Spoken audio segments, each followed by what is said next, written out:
Parfois, nous ne faisons pas attention à la sensibilité de certaines personnes et nos paroles et nos mots sont parfois blessants. Parce que nous ne savons pas les échecs, les situations que les gens traversent et s'ils prennent ça pour des échecs ou pas.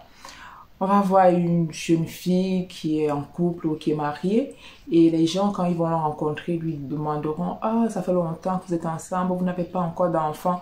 Mais personne ne connaît la vie de cette personne, personne ne sait avec quoi elle se bat et si elle a vraiment le désir d'enfanter ou alors qu'elle est en train de suivre un traitement ou qu'elle n'arrive pas à tomber enceinte et que c'est un sujet qui est tellement douloureux chez elle. Et chaque fois que les gens extérieurs lui poseront cette question, ça sera comme un poignard qu'on vient appuyer encore sur sa blessure qui était déjà douloureuse.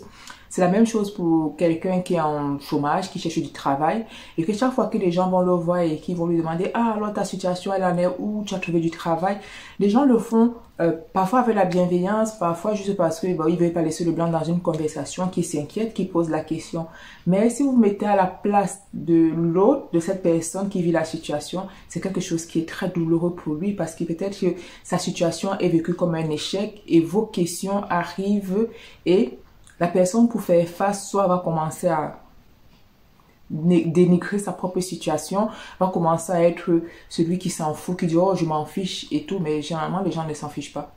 C'est une protection, c'est pour se protéger, pour ne pas avoir mal des mots des autres personnes qui sont émis comme ça, sans toutefois être dans la conscience de comprendre comment ma parole va réagir chez l'autre. Et c'est la même chose aussi avec les jeunes, les enfants, les adolescents. Quand les gens les rencontrent, quand ils demandent: «Alors l'école, c'est comment? Tu as réussi ton examen? Tu as quel niveau dans tes études?»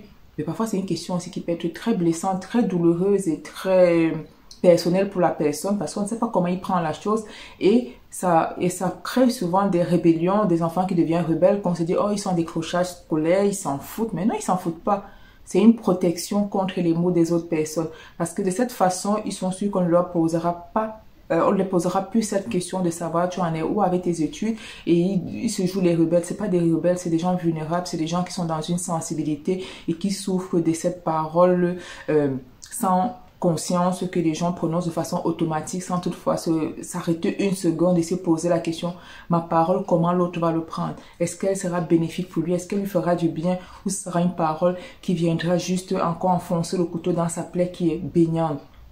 Et la rébellion sur laquelle les gens se mettent souvent, c'est une protection pour ne pas montrer leur vulnérabilité, pour ne pas s'effondrer. Parce que parfois, quand vous posez la question à la personne, vous croyez que vous êtes seul. Mais peut-être 10 ou 20 personnes ont eu la même idée que vous. Et à la fin de la journée, la personne n'en peut plus. Soyez plus dans la conscience de vos paroles et vous allez comprendre comment elles fonctionnent, si elles blessent les gens ou bien si elles sont réparatrices et qu'elles apportent du bonheur dans la vie des autres personnes. Ciao!